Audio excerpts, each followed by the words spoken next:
Illinois and Cook County specifically are very tenant friendly, especially compared to, I'll call it Northwest Indiana or some of our surrounding areas to invest in.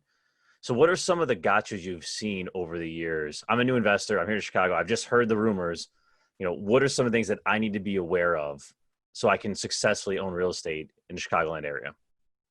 Yeah. So, historically, you mentioned that it's tenant friendly, and just for background context, there's the Chicago residential landlord tenant ordinance that came into play. And it is, you're right, it is tenant friendly, and it comes from, what previously existed.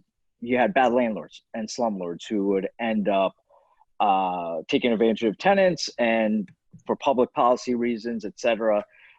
Throughout the course of time, the city of Chicago enacted this landlord tenant ordinance. Now, as an investor, it's really important, if you're coming into the city of Chicago specifically, that you are at least somewhat well-versed, or at least have someone that you can refer to understand what the RLTO is. Because under the RLTO, you can have some significant liability to tenants related to both security deposits, notices, coming in for doing repairs.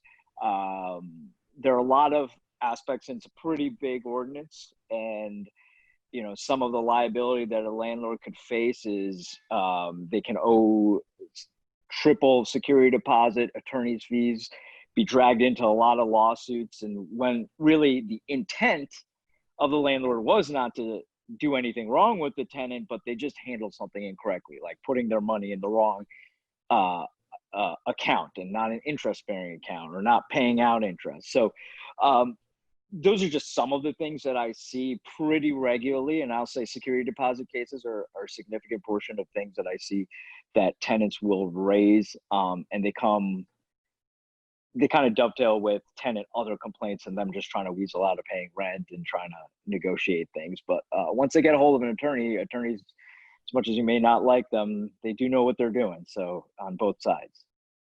When did it come out? I was trying to do some fact checking here in the background. I can't figure it. I'm putting you on the spot here. Was it the 80s? Yeah, I don't have a computer in front of me. I think it was early 80s or late 70s. I know I hear some of the slumlord stories from back in the 80s of no heat for weeks. And I know how we ended up here based on hearing some of these stories. But it's a shame that I always tell people the pendulum swung way too far to the other side.